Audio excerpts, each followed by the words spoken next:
السلام عليكم حبايبي، عاملين ايه؟ يا رب تكونوا دايما بخير، كل سنه وانتم طيبين. تدخل عيد الاضحى علينا ان شاء الله، ربنا يرضى علينا دايما يا رب بالخير والسعاده والسلامه. طبعا انتوا شايفين البيتزا الجميله دي ان شاء الله. عملناها بطريقه سهله وبسيطه. ان شاء الله تخش معانا على الفيديو وتشوفنا عملنا الايه البيتزا دي الجميله الروعه دي ازاي. ان شاء الله نبدا. بص يا حبايبي، السوا بتاعها عامل ازاي. بسم الله ما شاء الله، جميله جدا. ولا ابدع من اي محلات بتاعت بيتزا. ان شاء الله نخش مع بعض على الطريقه، نسمي ونصلي على الرسول صلى الله عليه وسلم، ونخش نشوف عملنا البيتزا الروعه دي ازاي. نبدا ان شاء الله ونخش الفيديو. معانا كده يا حبايبي، جبنا كيلو دقيق، ومعانا كيس خميره فوريه، ومعانا 3 معالق سكر. تمام. هنحطهم في ميه، وعشان الجو حار هنحط على طول كيس الخميره الفوريه اهوت. وهنبدا بعد كده ننخل الدقيق. حطينا الدقيق تمام بحبايبي، وهنسيب بقى الخميره لحد هي ما ترفع معايا، ولازم اتاكد انها رافعه علشان تدينا نتيجه حلوه بالنسبه للعجن. كده خلاص يا حبايبي تمام. هبدا بقى احط شعره ملح صغيره اهي، قيمه نص معلقه. ونحط كمان معاهم البيكنج باودر، هي برضو نص معلقه. تمام. هنقلب كل بقى المقادير الجافه دي مع بعضها، ونبدا بقى نشتغل على العجين. انا بدات اجهز. عندي فلفل الوان، فلفل اخضر وفلفل الوان، وكم طماطميه كده، طماطميتين. وعندي حوالي ربع كيلو لحمه مفروم كان عندي، حتى لو عندك حبه اقل من ربع كمان. لو عندك قطعه فراخ مش لازم نعملها باللحمه. عندك اي حاجه عندك في البيت، كل اللي عندك في التلاجة ممكن تعملي بيه بتاع ده بيتزا لاولادك، من غير ما تبقى مكلفه ولا اي حاجه. ممكن تعملها خضار خالص. فانا جبت انا كان عندي حوالي متهيألي 8 كيلو لحمه او اقل كمان. فعملت بيهم عصقتهم زي ما انتوا عارفين طريقه التعصيق. نحط اللحمه وتسبك اللحمه شويه، وبعد كده نبدا نحط عليها البصل، وبقيت بقى عندك فلفل الوان برضو حطي فيها، اللي عندك كله حطي فيها، مع ملح وفلفل وكمون وبهارات اللحمه. بدات بقى احط الميه، ونبدا نعجن. بالنسبه لعجينه البيتزا ما تحطيش ميه مره واحده، حبه بحبه على اساس تلم العجينه بس. تمام كده. كل حاجه كده دلوقتي بقت جاهزه. انا بعجن لحد ما العجينه تلف معايا.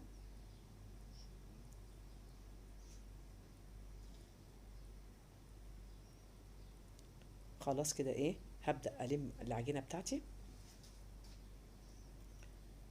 خلاص كده العجينه بفضل الله خلاص عجنتها وخمر زي ما انتوا شايفينها.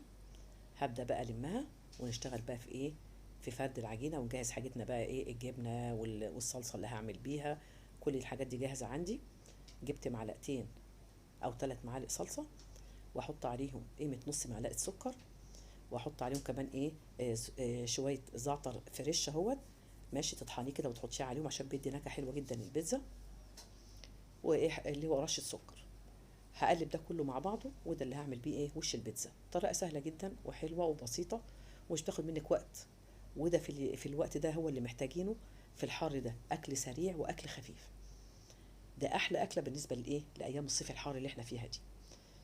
بدهن بقى الصينيه بتاعتي، وهبدا يعني كيلو دقيق هتشوفي عملنا بينهم شوفي البيتزا انت بتشتريها بكام من بره لوحدها، ومش بالحجم اللي احنا بنعمله، بتبقى حجم بسيط صغير جدا، وتبص تلاقيها تمنها الشيء الفلاني 80 و90 و100. هبدا بقى افرد عجينتي زي ما انتم شايفين. تمام كده. اللي وصل معانا لحد هنا ما ينسناش بقى في اللايك والاشتراك في القناه، وتفعيل الجرس عشان يوصلكم مننا كل جديد. خلاص كده هبدا افردها، وابدا بقى اجهز الخضار بتاعي اللي هحطه على البيتزا. خلاص كده فردتها اهوت.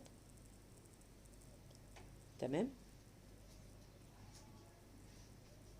عندي بقى الخضار بتاعي زي ما انا قلت لكم، فلفل الوان، ومعايا كام شريحه طماطم، وعندي الموتزاريلا، وعندي الجبنه اللي هي الميكس الجبن. فهنبدا بقى خطوه بخطوه. هنشوف بقى نحط اول حاجه. هبدا ادهنها الاول بالصلصه اللي انا عملتها مع الزعتر. الاول بقى بعمل لها شويه تخريمات كده خفيفه عشان ما تنفش قوي مني البيتزا. تخريمات بسيطه كده بالشوكه بس بتاعتي، وخلاص على كده. ببدا بعد كده ادهن وشها باللي هي الصلصه اللي احنا عندنا. تمام. خلاص كده هدهن الصينيه كلها. الخطوه اللي بعد كده هبدا بقى احط عليها ايه،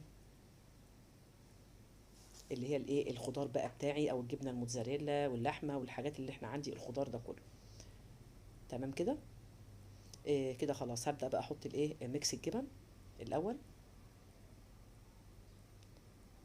وبعد كده هبدا بقى ايه اجيب الخضار بتاعي واحطه عليها. ودي ايه ابسط حاجه بالنسبه للبيتزا بتاعتنا، بتبقى احلى كمان من بره، نظيفه وحلوه، وعارفه الخضار اللي انت حطاه والحاجه اللي محطوطه عليها. خلاص كده بدات بقى احط الخضار كله. هبدا بقى برضو اجيب اللحمه بتاعتي وارش برضو كده، تبقى على اساس تبقى مغذيه برضو، فيها بروتين وفيها خضار وفيها اللي هو النشويات، فبتحتوي على جميع العناصر الغذائيه، تبقى حلوه جدا ومفيده. كده خلاص حطيت برضو الايه كل الخضار اللي عندي. هبدا بقى احط عليها ايه اللحمه.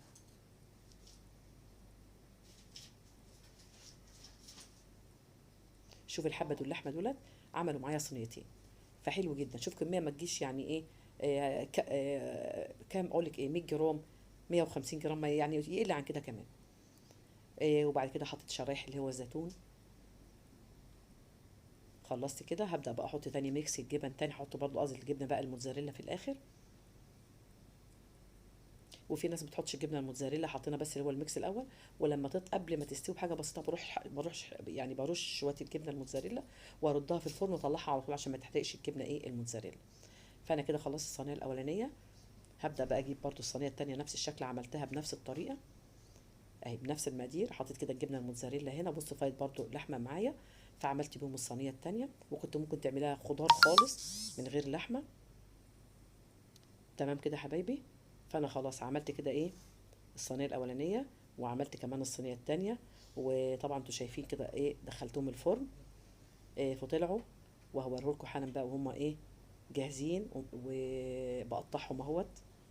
وطلع بسم الله ما شاء الله على الريحه بتاعتها، ما اقولكوش على الطعم والريحه إيه والجمال بتاعها، واللين العجينه لينه وجميله جدا وطعمها رائع. انا بصراحه ما بحبش بيتزا من بره، انا بحبها البيت اللي انا بعملها. إيه فقدامكم بص صينيتين حجمهم كام. يعني دي ما تجيش بيتزا من بره يعني بالطريقه دي، بتبقى صغيره جدا وقليله، ما بتكفيش متهيألي طفل صغير.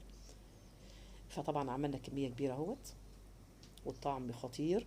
ان شاء الله تجربوا طريقتنا باذن الله. اللي وصل معانا لحد هنا ما تنسوناش تعملوا لايك واشتراك في القناه وتفعيل الجرس. وتقولوا لنا بقى طبعا رايكم في التعليقات، ايه رايكم في البيتزا بتاعتي دي. ودي طبعا قناه تيتا روكا، يعني يا ريت تدعمونا وتشتركونا في القناه ان شاء الله عشان يوصلكم كل جديد، احنا بنعلى بيكم. جزاكم الله خير. وشايفين شكل البيتزا عامل ازاي. يا رب تعجبكم طريقتي، وان شاء الله تطبقوها وتقولوا ايه رايكم فيها. تمام كده يا حبايبي. كده خلاص شايفين شكل البيتزا عامل ازاي، وبطريقه سهله وبسيطه وحلوه في الايام الحر دي. عايزين اكلات خفيفه بقى، مش عايزين نقف في المطبخ كتير، فدي هتكون سهله بالنسبه لنا. بحبكم في الله. تمام يا حبايبي، والسلام عليكم ورحمه الله وبركاته.